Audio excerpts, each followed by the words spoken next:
Bien, buenas tardes a todas y a todos. Les agradezco vuestra presencia y te voy a decir de Rafael Fraguas, por su presentación. Lo único que se me ocurre es que yo cuando sea mayor me quiero parecer a ese señor que la universidad y desde hoy por hoy estoy vamos a hablar en esta cuarta conferencia o en esta cuarta sesión. Las tres primeras, ya lo recordarán, han sido la de Juan Lobato, el secretario del Partido Socialista de Madrid, de Carmen Calvo y de Valentín Castillo. Y recuerden ustedes que desde el 21 de octubre, la fecha en la que la ley ha entrado en vigor, bueno, pues han empezado a moverse ciertas cosas. Yo ahora mismo quiero recordar, muy caliente, el acto del viernes en Pablo, donde por primera vez se dio paso al día de la memoria de las víctimas del fascismo. Y en estaban pues, periodistas, socialistas, jóvenes, comunistas, republicanos, independientes, en unos casos los hijos, en otros los nietos, en otros los nietos, y un acto emotivo que todavía le dio más brillo las ofrendas, que fundamentalmente fueron tres: las de la presidenta de la comunidad, la de Madrid, y el presidente del Partido Democrático. Estas historias contribuyeron a la directoria. Bueno, ahora ya está en vigor la ley, por cierto, me han comentado que antes de que acabe el mes de noviembre va a salir de la Macarena de Sevilla los restos de Diego de Llano y del mayordomo, que era un pistolero que encargaba ir a buscar algunos y matarlos, y algunas veces le parecía poco y iba él mismo a rematar la faena. Entonces, el mayordomo y Keiko van a salir de la Macarena, y esa es una señal, como los benedictinos van a salir de Tornamuros a través de los caídos. Y son signos de que algo empieza a moverse, pero se tienen que mover más cosas, porque se tiene que notar que la ley ha entrado en vigor, que hace cosas y se ponen en práctica, pues, digamos, las novedades y los aspectos de mayor alcance que contiene el articulado de la ley. Yo quiero comenzar, pues hablaré, pero comenzar señalando algo que ya ha iniciado con su experiencia habitual, Rafa, es que hay que trazar una línea. Es una cuestión de años, pero cuanto antes mejor. Si en 2, en 3, en 4 años se consigue una línea roja muy clara entre una memoria democrática y una memoria totalitaria. A nadie se le ocurre, por ejemplo, que el general de Gaulle, claramente un hombre de derechas, pero antifascista, que alegaba desde su exilio inglés que era un antinazi y antifascista convencido. A nadie se le ocurre que Sir Winston Churchill, otro derechista, pero que animaba a los británicos a resistir los bombardeos del nazismo. Y he puesto estos dos ejemplos por pertenecer a coordenadas muy distintas de lo que estamos aquí. Una memoria democrática compartida. Los ingleses la tienen, los franceses la tienen, pero claro, los españoles lo que teníamos es un señor que iba a ver en Hendaya al dictador o que enviaba a la División Azul a combatir en Rusia. De modo que hay que acostumbrarse en una labor pedagógica que tiene que ser tranquila, pero constante, y hay que animar a una memoria democrática donde cabemos todos los demócratas, pero que deje claramente a un lado quienes defienden posiciones totalitarias y son los herederos de una dictadura con cientos de miles de víctimas, sin libertades y que empobreció. Yo creo que esta idea, cuanto más insistamos en ella, mejor. Bien,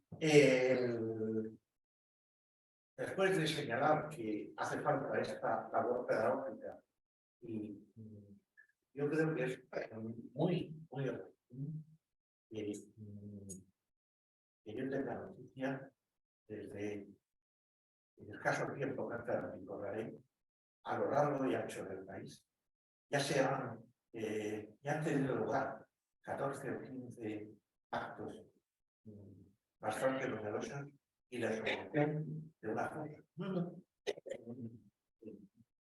Es necesario que esto se incremente, que vaya más en Extremadura, en Andalucía, en Castilla-La Mancha, en Asturias, en Cataluña, en Levante. Hay muchas cosas que abrir y no olvidar que lo primero que hay que abrir son las cosas de la memoria. Pero hay muchas cosas que abrir y que hacerlo. Una segunda cosa rápida que quería decir es que nosotros es fácil echar la culpa a los demás, a todos los gobiernos que ha habido desde que se recuperó la democracia, pero tenemos que hacer crítica. A mí la palabra autocrítica no me gusta, viene de un espectro ideológico que no se me gusta, ¿no?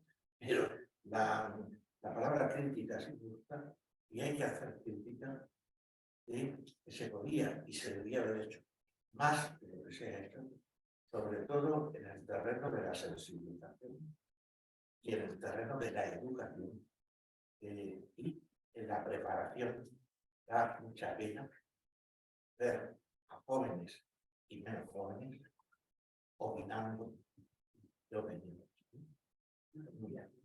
opinando que el dictador era un ancianito venerable, o que no saben nada de eso porque eso sucedió hace mucho tiempo y yo no había nacido.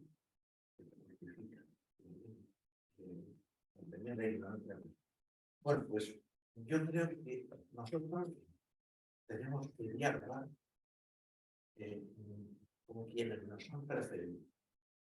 Tenemos que dialogar con los dirigentes, con los intelectuales, con los políticos de la Segunda República. Hay que dialogar con Azaña, hay que dialogar con Araquistáin, hay que dialogar con todos los que han expuesto sus ideas y otros se han encargado de apartarlas o de no estar permitidas. Yo recuerdo ahora un soneto magnífico de Quevedo, escrito desde la torre de Juan Abad, en su destierro, donde define la lectura de "y con mis ojos oigo hablar los muertos". Hay que oír hablar a nuestros muertos con los ojos y recuperar, hacer actuar todo el conocimiento y todas las ideas que hay ahí, porque no podemos limitarnos a despachar un periodo por una o dos frases más o menos lugares comunes sin haber leído absolutamente. Porque además, quienes nos han precedido, quienes fueron iniciaron el camino, Yo creo que el camino de la memoria democrática se inicia en las Cortes de Cádiz, tiene lugar en la Revolución del 68 de Carlos Constitución, y luego continúa con la Constitución del 31, que por cierto ha sido una de las constituciones que más han influido en muchos países europeos, pero ninguno se ha tomado la molestia de indicar que tomaba de ahí la idea. Ha sido muy utilizada, pero poco citada esa utilización. Y quienes hoy yacen en las cunetas contra los muros de los cementerios, o no se van a poder recuperar nunca los restos, se merecen admiración, respeto y recuerdo. Y señalar que la memoria democrática, la memoria democrática de todos, es un proyecto que pertenece más al futuro que al presente, pero que debemos empezar ya, porque es, para mí, es el proyecto de lo que queremos ser. Es el proyecto de lo que seremos como país cuando podamos llamarnos demócratas, bueno, sin subterfugios, sin disfraces, de modo que es el proyecto de lo que queremos ser. Y señalar, bueno, esto es una obviedad, que hay una memoria individual, la memoria de cada uno, que nos hace recordar los padres, pero hay una memoria colectiva. Y esa memoria colectiva tiene que tener en cuenta aspectos políticos, sí, claro que sí, pero también aspectos sociales y culturales. Por ejemplo, lo que fue la cultura en la Segunda República, lo que fue la educación en la Segunda República, lo que fue poner en marcha el Festival de Teatro Clásico de Mérida, lo que fueron las misiones públicas. Eso es tan importante como un libro escrito por Arenstein, Negrín, por Pablo Caballero,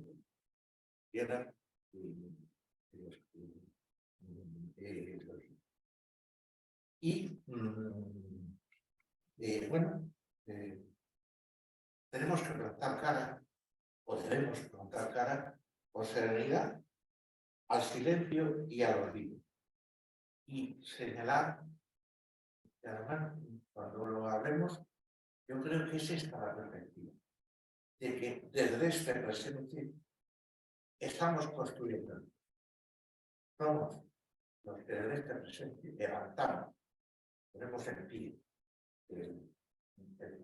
Cuando se está en la primera parte, lo que quería contaros, y pues como la sevillana, a lo mejor así. Pues, lo primero, esto bajo ningún aspecto es una disertación teórica, pero decir memoria es decir algo más que recuerdo.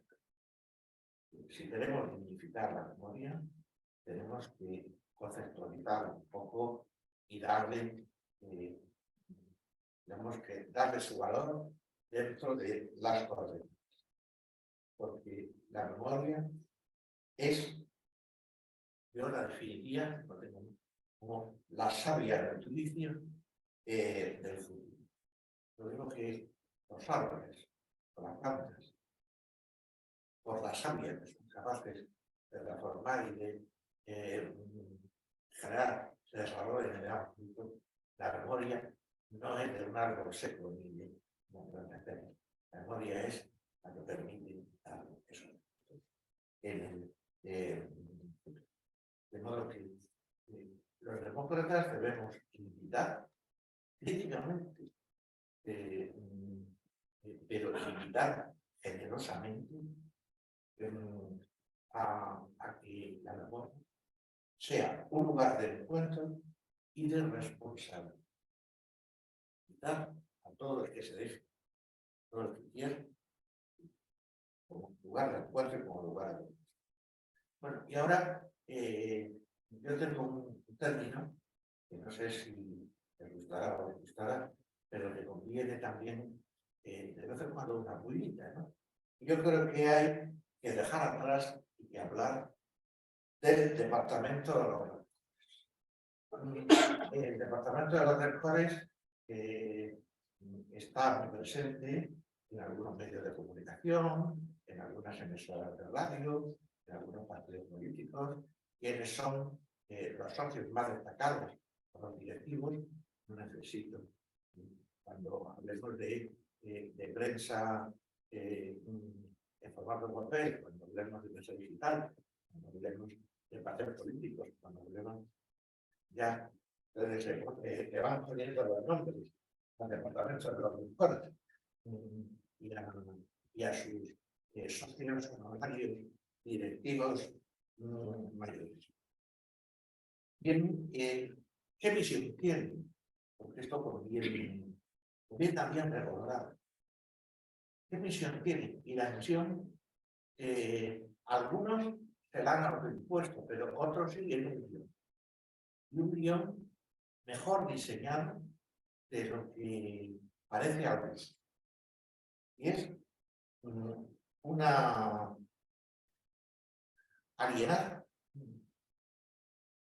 confundir a los ciudadanos, especialmente a los más jóvenes, a todos.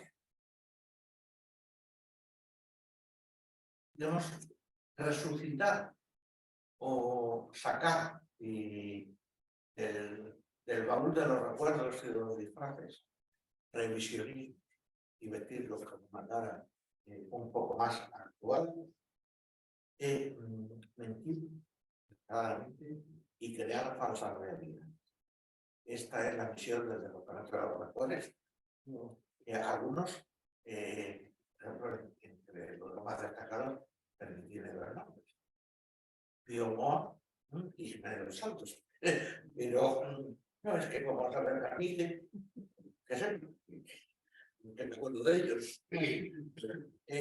Pero vamos, cuántas decenas o centenares. Y hay que tener presente, eso sí, que cuentan con altavoces potentes y con un foro mediático reaccionario, pero sobre todo bien pagado. Y el individuo. La distribución, no hace falta si yo olvidar que la distribución no siempre es en eso. Bien pagado y bien perdido. Bueno, y también quería señalar en esta segunda parte de la charla que vivimos lo que algunos pensadores filósofos denominan tiempos críticos. Y además, después se puede hablar bueno, señalado, pero en otro orden de cosas, para allá, en casa, lo que llamamos el tiempo líquido, siempre han existido, le hemos sido llamado de otra manera. ¿Y qué es aquello que... ¿Por qué se caracterizan esos tiempos líquidos? Porque conscientemente, muy conscientemente, este departamento de rectores pretende debilitar, desprestigiar la democracia. Siempre que se hurga un poquito en el contenido de ese discurso, aparte de un ataque a lo que hay es una deslegitimación de la democracia envuelta pues, en sus análisis populistas, en fake news y en otras. Y, por tanto, tenemos que dar la importancia que requiere a la información veraz. Claro, evidentemente, quien no lee, quien no escucha, nada, no puede preocuparnos de que haya una información veraz que se permita. Algo que a mí me gusta mucho, la racionalidad ilustrada. Los herederos de la ilustración somos y al espíritu crítico. Un espíritu crítico que no cabe en 100 caracteres o un espíritu crítico que necesita tener un enfoque de los hechos y dedicarle la atención y el tiempo que muy rápidamente. También vengo escuchando en los últimos 3 o 4 o 5 meses unos ataques desde el punto de vista infundados a la ley de memoria histórica. Yo soy el primero que cree que la ley de memoria histórica en algunos aspectos se quedó corta, era insuficiente y que debería haber ido más allá. Pero eso no significa que no sea un eslabón de la cadena. Una vez que ya ha pasado, que está en vigor la ley de memoria democrática, no valoremos el esfuerzo que hizo la Universidad de Zapatero y el esfuerzo que se hizo con la ley de memoria histórica y de los pasos significativos que dio, aunque se quedó corto. Vamos a señalar uno, porque los hombres y las mujeres ciudadanos creo que fundamentalmente se divide entre quienes no aprenden o sí toman nota de lo que sucede y aprenden. Y creo que nosotros hemos aprendido. Por ejemplo, la ley de memoria histórica, cuando habla de que hay que sumar las cosas, no tenía en cuenta que el gobierno de Rajoy, cerrando el grifo de la financiación y dejándolo a cero, cuando se saca la cuenta todo hasta el último euro, dejándolo a cero, estaba matando de hambre, estaba impidiendo, y ahora, por ejemplo, es una profunda satisfacción el que haya, digamos, el Estado. Y recuerden ustedes que el gobierno es Estado, las comunidades autónomas son Estado y los ayuntamientos son Estado. O lo que es y lo que no es Estado. Pero que el Estado asume la responsabilidad y la financiación de sumar esas cosas, porque a lo largo ya de la geografía española, cuando lo quieren comprobar, cuando se va a un pueblo de Castilla, de Castilla-La Mancha, de Extremadura, la gente sí sabe dónde está la cosa. Lo que pasa es que no, ahora o ha tenido, hasta ahora ha tenido miedo o temían, porque podría ocurrir y no lo decían, pero sí saben. Aquí es donde los mataban, aquí hay una fosa, y lo tienen localizado. Bueno, pues que ahora corra cargo de la administración, repito, estatal, económica y municipal. Y además dice algo más que creo que es tremendamente sensato y gradualismo. Yo creo en el gradualismo transformado. Dice que habrá planes plurianuales. Todo no se puede hacer en unos presupuestos generales del Estado. Hay que hacer, tampoco se puede estar toda la vida, pero hay que hacer, por ejemplo, un plan plurianual, pues quinquenal, por mal que suene, o cuatrianual, para que vaya cumpliendo paso a paso esas expectativas. Y otro aspecto donde me parece que aquí está Juan, que en educación pues ha sido constantemente un militante muy activo, y la Segunda República, la Guerra Civil, la posguerra y la transición, muy importante, búsquenlo ustedes antes, pasan a ser materia obligatoria en los libros. Ahora habrá que explicar. La República no vale nada con quedarnos en en literatura es la generación del 98 y en historia en algún momento del siglo XIX, la República, la Guerra Civil, la Transición, son materias obligatorias. Evidentemente, que sean obligatorias no significa que no haya que permanecer vigilantes y que trabajar.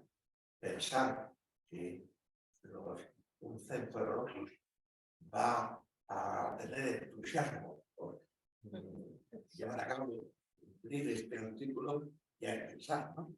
Pero es muy bueno que sea primero letra del BOE, pero que la letra se haga nosotros quien le dé vida. Bueno, que el Valle de los Caídos pase a llamarse por los apuros, pues me parece muy interesante, pero también que se prohíban y sancione los símbolos de la dictadura. El padre cantera, vecino, pues que ya estará terminando su pared, pues que la termine tanta paz etc. Y que los símbolos dictatoriales obligatoriamente tienen que desaparecer. Hay en Madrid, me lo dijo Ramón Silva, que está por ahí, lo tendrá perfectamente documentado, pero un historiador dice que hay 3 calles en Madrid que llevan el nombre de la División Azul. Yo conozco la de Chamartín, pero creo que hay una. Y eso tiene que desaparecer, como tiene que desaparecer muchas cosas. Bueno, pues vamos a la tercera. Bueno, la memoria democrática compartida es tan importante que yo propongo, honestamente, que se considere un nuevo contrato social entre pero de modo suscribamos un contrato social y que ese contrato social tenga como su contenido sea una defensa de la memoria democrática donde estén aquellos puntos que nosotros hemos defendido, pero aquellos puntos que las posiciones democráticas incorporan. Pero un contrato social entre demócratas sobre la memoria democrática, yo alguna vez lo he sacado a colación en algún debate y por lo menos desconfío. Se queda un poco así que no sabe por dónde tirar con otro. Bueno, y decir también que los que predican un inmovilismo, bueno, por encima de todo, es falso, ¿no? Porque la vida no se está nunca quieta. Lo que pasa nos puede gustar, pero lo que pasa delante de nosotros. Y no podemos estar quietos, pero sí, y los que no aceptan que la dialéctica, cosas están cambiando, se parecen a aquellos que miraban los ojos de Dios. Bueno, ustedes en la mitología griega que les pasaba a los que miraban a Dios a los ojos, pues que quedaban convertidos en estatuas de sal. Yo creo que quienes se niegan a evolucionar, siguen anclados en un pasado acrítico, no se convierten en estatuas de Estado, sino de una cosa más valorada. Bueno, hay que trabajar duro, hay que trabajar rápido y otra cosa que Y yo creo que siempre hay que decir que los derechos se pelean, los derechos se conquistan. Pero una vez conquistados, hay que defenderlos y protegerlos. Porque si miramos atrás, hemos avanzado en muchos campos, pero también algunos hemos retrocedido. Y curiosamente retrocedemos en aquello que no está bien defendido, que no le damos importancia, permitimos que no hay espacios vacíos.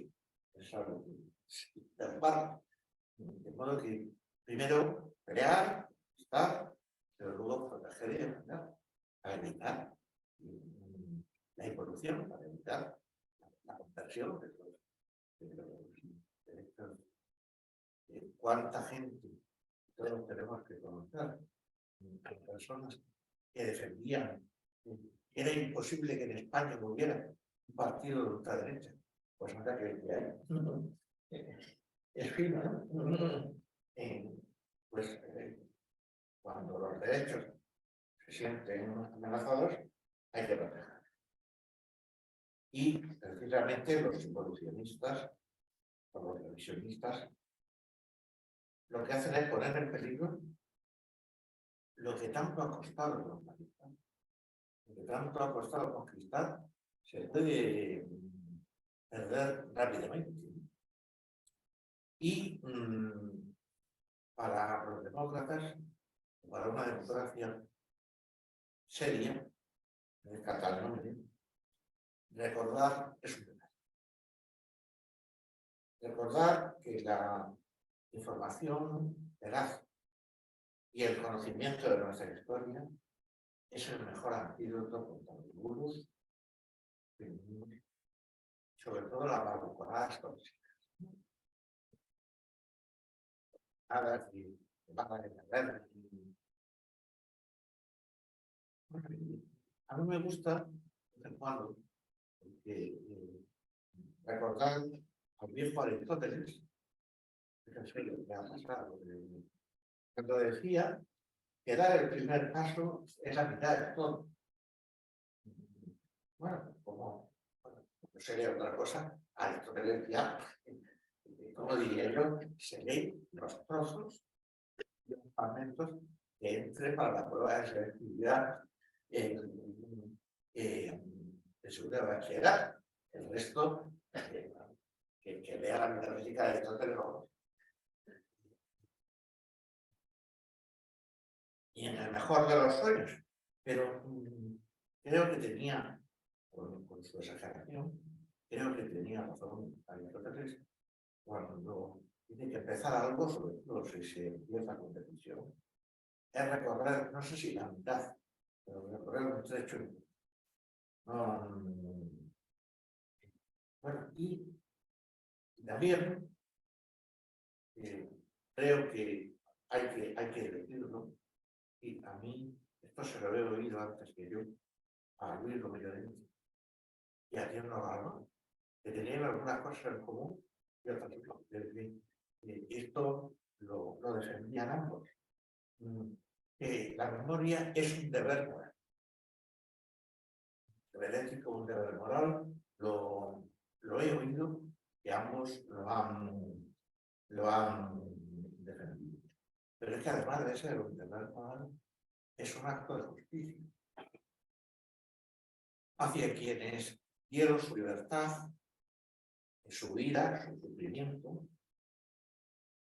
por los valores republicanos y por los derechos colectivos. Cuando disfrutamos más o menos recientemente de un derecho, hay que tener en cuenta que ese derecho no ha caído, ni ha venido transportado por el viento. Hay personas que han empujado ese derecho para que sea posible. Y decir también que la memoria es un espejo que nos permite que veamos dónde estamos, pero también marchadianamente la senda que no hemos de volver antes. no de dónde estamos, hacia dónde queremos dirigirnos, pero sobre todo lo que queda atrás, la senda, no queremos volver a eso. Y también no es cuestión de repetir con los pensadores que han ejercido su magisterio, pero señalar que la memoria la conciben como un reconocimiento de la dignidad de quienes se vieron privados de sus derechos, de su libertad y de su vida. La memoria es reconocer la dignidad de esos y de esas, las mujeres republicanas,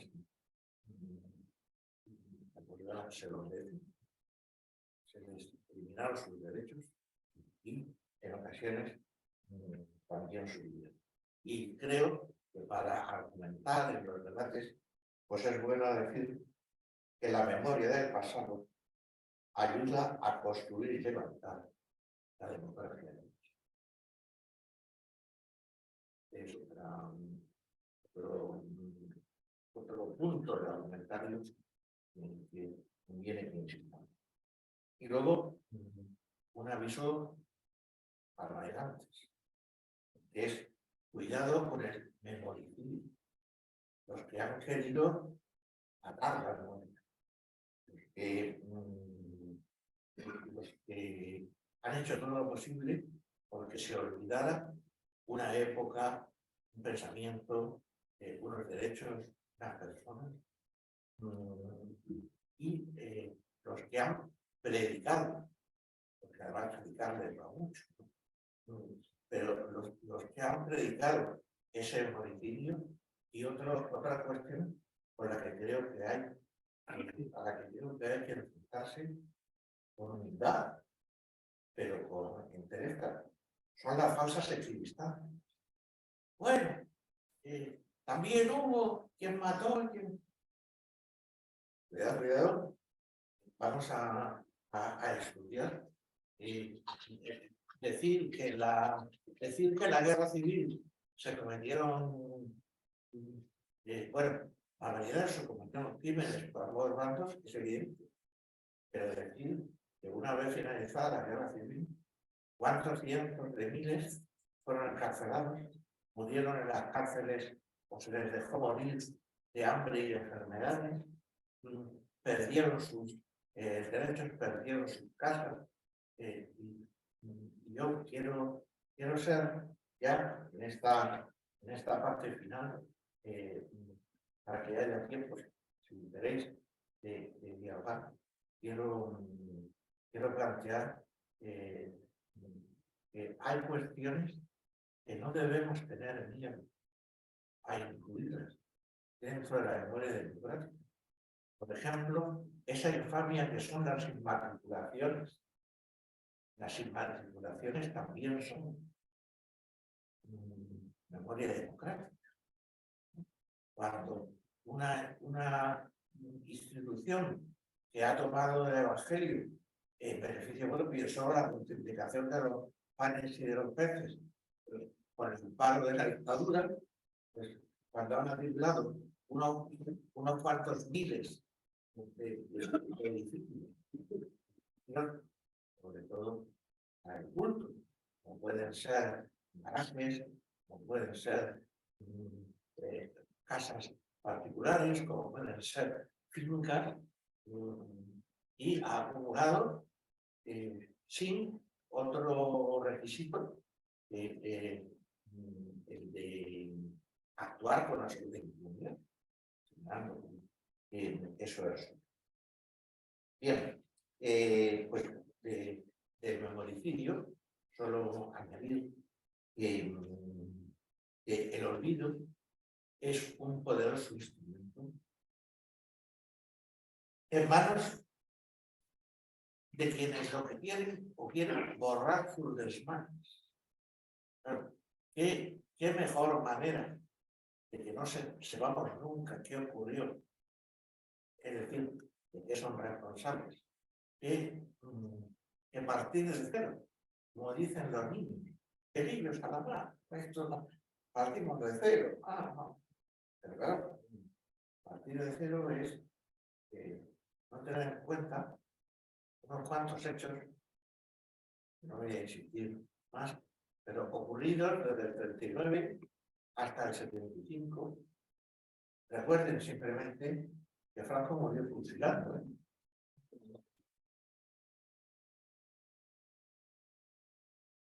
Bueno, y lo que quieren, pues es eso, borrar sus desmanes y cubriéndose hipócritamente con el manto. Ahora ya todo está solucionado, empezamos de cero, todos amigos y todos nosotros. Y lo último ya, vamos a la debate de que nos hemos dejado arrebatar y además con bastante culpa por nuestra parte algunas banderas y no tolerar que la bandera ilustrada nos la arrebate. De modo que ¿quién hizo y contra quién la Constitución del 12? ¿O es que Fernando VII era liberal? ¿Contra quién? ¿Y por qué se hizo la Constitución del 12? Y, por ejemplo, la corrupción política de hoy llegó a exilio a Isabel II, dio lugar a las pocas constituciones que siguen las pautas de las europeas, de la francesa, de la italiana tras la unificación, de acá, de las europeas, y sobre todo, esto no me canse de repetirlo a riesgo de hacer pesado, la Constitución del 31. Artículo por artículo, la Constitución del 31 merece